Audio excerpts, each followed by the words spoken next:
All right, moving on to occupational wellness. Occupational wellness is the ability to achieve a balance between work and leisure in a way that promotes health, a sense of personal satisfaction, and is, for most people, financially rewarding. Do not click off right now, okay? Some of you are rolling in the dough from doing what you love. And some of you are doing it more like on a volunteer basis, right? Like most of us in the helping profession. We do it because we want to. Oh, we have a PhD student and her emotional state is -20. I need you to contact me ASAP, okay? Contact me. If you find yourself dreading going to work, if you feel physically ill at the thought of leaving your car and having to step foot in that space, it may be time to reevaluate your place of employment. I've been there before. It's a dark place to be in. It's a sad place to be in, especially when you love the population that you work with, but the work environment is toxic, okay? Management can make it stressful. What is this experience called? Okay. If you love what you do, you love working with the population, but you just don't have enough tools to do your job effectively, put it in the chat when you're lacking the tools to do your job effectively. Let's talk about occupational wellness goals, okay? Let me see what's in the chat. So someone said, more awareness over how I feel about things and then actually putting in boundaries around it. Yes. Yes. And you know what, you guys? I find myself the most irritated when I've set a boundary and I've allowed someone to cross that boundary. Oh, it's nothing more frustrating than setting a boundary and you breaking it yourself. It's like we have to honor ourselves, set the boundary, and enforce the boundary. Occupational wellness goals, personal wellness, okay? Preparing for and entering work that's consistent with one's personal interests and values, gaining satisfaction from that work, and whether you work from home or your home office, log out at your appointed time and stop working until it's time for you to log in again. Set these boundaries around your time, as time boundaries are important for your overall wellness. Your professional wellness, working within one's scope and expertise. What we call that? Stay in your lane. I don't know who I'm talking to, but I'm talking to somebody. Stay in your lane. Don't do anybody else's job. Allow people to do their job. And if they can't do it effectively and efficiently, that's a conversation that needs to be had. Stay in your lane and makes your job and your life so much easier. Identify what you want and need. Be open and honest with yourself and acknowledge signs if you feel like it's time to move on to something different. Okay? You'll be much happier and so will your clients.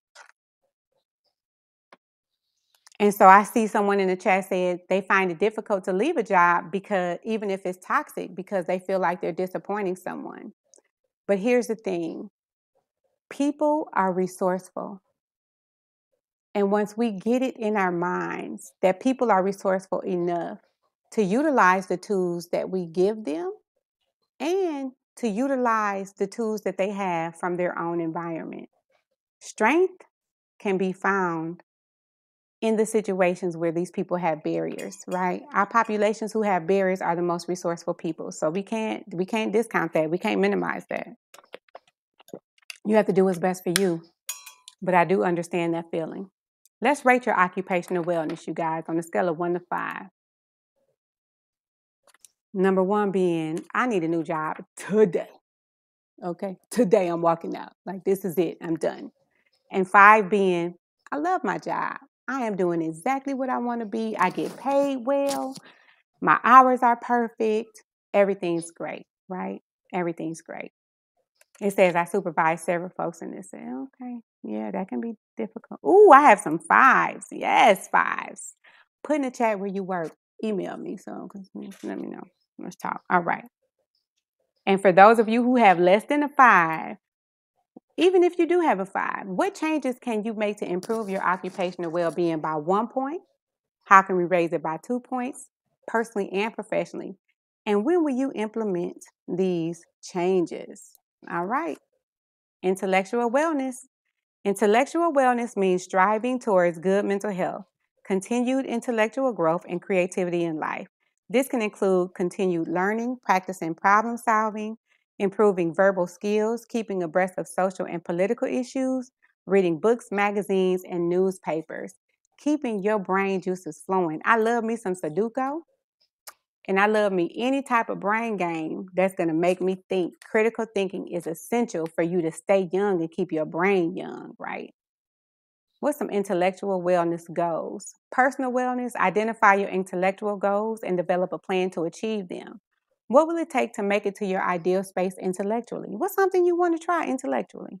Learn a language, learn to play an instrument, play an adult sport.